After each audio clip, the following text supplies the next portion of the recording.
Spiritual देव ज्ञान। प्रिय भक्तों, आपका हमारे चैनल स्पिरिचुअल देव ज्ञान में स्वागत है। श्रावण माह महात्म्य 8वां अध्याय। आज इस वीडियो में हम आपको सुनाएंगे श्रावण मास में किए जाने वाले बुध गुरु व्रत का वर्णन। ईश्वर बोले, हे संत कुमार, अब मैं समस्त पापों का नाश करने वाले बुध गुरु व्रत का वर्णन करूँगा, जिसे श्रद्धा पूर्वक करके मनुष्य परम सिद्धि प्राप्त करता है। ब्रह्मा जी ने चंद्रमा को ब्राह्मणों के राजा के रूप में अभिषेक किया। किसी समय उसने रूप तथा यौवन से संपन्न तारा नामक गुरु पत्नी को देखा। उसकी रूप संपदा से मोहित होकर वह काम के वशीभूत हो गया और उसने अपने घर में रख लिया। इस प्रकार बहुत दिन बीतने पर उसे बुध नामक एक पुत्र हुआ, जो बुद्धिमान, सौंदर्यशाली तथा सभी शुभ लक्षणों से युक्त था। गुरु बृहस्पति को ज्ञात हुआ कि तारा चंद्रमा के घर में स्थित है। तब उन्होंने चंद्रमा से कहा कि मेरी पत्नी को वापस कर दो। अनेक तरह से समझाने पर भी जब चंद्रमा ने तारा को वापस नहीं दिया, तब बृहस्पति ने देवताओं की सभा में जाकर देवराज इंद्र को यह वृत्तांत बतलाया और कहा, हे शक्र, आप देवताओं के राजा हैं, अतः अपनी आज्ञा से आप उसे दिलाए, अन्यथा उस चंद्रमा के द्वारा किया गया पाप आपको ही निसंदेह लगेगा, क्योंकि शास्त्र निर्णय के अनुसार प्रजा के द्वारा किए गए पाप को राजा भोगता है। पुराण में भी ऐसा कहा गया है कि दुर्लभ का बल राजा होता है। गुरु का यह वचन सुनकर चंद्रमा ने कहा, मैं आपकी आज्ञा से तारा को तो दे दूंगा, किंतु इस पुत्र को नहीं दूंगा। शास्त्र के अनुसार विचार करके देवताओं ने उस बुध को चंद्रमा को दे दिया। इसके बाद गुरु को उदास देखकर देवताओं ने उस दोनों को वर प्रदान किया, हे चंद्र, अब तुम घर जाओ, यह तुम्हारा भी पुत्र है और बृहस्पति का भी है। यह तुम्हारा पुत्र गिरहों में प्रतिष्ठित होगा।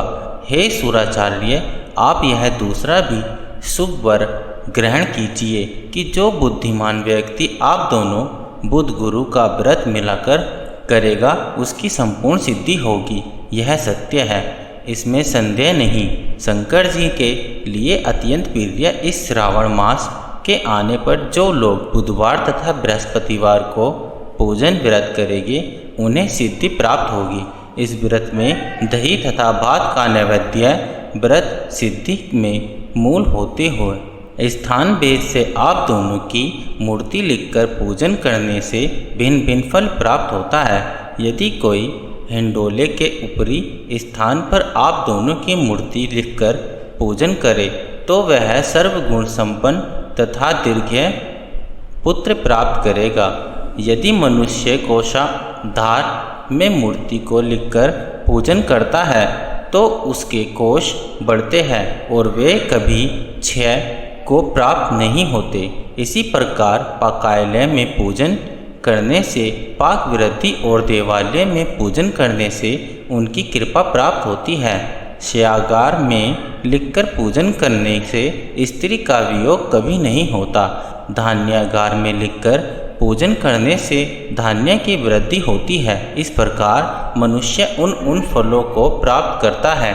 इस प्रकार 7 वर्ष तक करने के बाद उद्यापन करना चाहिए। उद्यापन से पहले दिन अधिवासन करके रात्रि में जागरण करना चाहिए। सुवर्ण की प्रतिमा बनाकर विधि पूर्वक 16 उपचारों से पूजन करने के पश्चात तिल, धृत, चारों ओर आपामार्ग तथा अश्वत्थ से युक्त सीमाधाओं से होम करना चाहिए। अंत में पूर्णाहुति देनी चाहिए।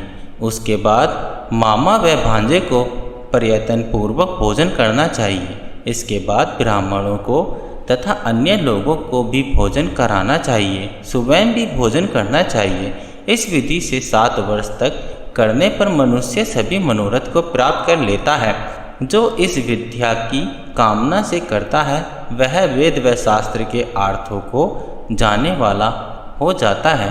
बुध बुद्धि प्रदान करते हैं और गुरु बृहस्पति गुरुता प्रदान करते हैं। संत कुमार बोले, हे भगवान, आपने जो यह कहा है कि इस अवसर पर मामा तथा भांजे को भोजन कराना चाहिए, यदि बताने योग्य हो तो इसका कारण बताइए। ईश्वर बोले, हे संत कुमार, पूर्व काल में अत्यंत दीन तथा दरिद्र कोई दो ब्राह्मण थे। वे दोनों मामा भांजे थे। उद्धार पूर्ति हेतु परिश्रम पूर्वक भ्रमण करते हुए वे दोनों किसी नगर में अन्न मांगने के लिए गए थे। उन्होंने घर घर में श्रावण मास में प्रत्येक बार को उस बार का व्रत होते हुए देखा, किंतु कहीं भी बुध गुरु का व्रत नहीं देखा। तब उन्होंने बहुत देर तक परस्पर विचार किया कि सभी वारों का व्रत तो सर्वत्र दिखाई पड़ता है, किंतु बुध गुरु का कहीं नहीं। अतः चूंकि यह व्रत अनुचित है, इसलिए हम दोनों को चाहिए कि इस शुभ व्रत का अनुष्ठान आदरपूर्वक करें। किंतु हे संत कुमार, इसके विधि न जानने के कारण वे दोनों संशय में पड़ गए। तब रात्रि में उन्हें स्वप्न में इस व्रत की विधि दृष्टिगोचर हो गई। इसके बाद उन्होंने उसकी विधि के अनुसार व्रत को किया, जिससे उन्होंने अपार संपदा प्राप्त की। प्रतिदिन उनकी संपत्ति बढ़ने लगी और सभी लोगों को ज्ञात भी हो गई। इस प्रकार 7 वर्ष तक करके वे पुत्र व पौत्र आदि से संपन्न हो गए। इसके बाद उनके ऊपर प्रसन्न होकर बुध व गुरु प्रकट हुए और उन्होंने उन दोनों को यह वर दिया, आप दोनों ने हम दोनों के निमित्त इस व्रत को प्रवर्तित किया है। अतः आज से कोई भी इस शुभ व्रत को करे, उसे व्रत की समाप्ति पर मामा तथा भांजे को प्रयत्न पूर्वक भोजन कराना चाहिए। इस व्रत के प्रभाव से उसे सभी कामनाओं की परम सिद्धि हो जाती है और अंत में चंद्र सूर्य पर्यटन उसका हमारे लोक में वास होता है। प्रिय भक्तों, इस प्रकार श्री इस्कन पुराण के अंतर्गत ईश्वर संत कुमार संवाद में श्रावण मास महात्म्य में बुध गुरु व्रत कथन नामक 8वां अध्याय पूर्ण हुआ। ओम नमः शिवाय।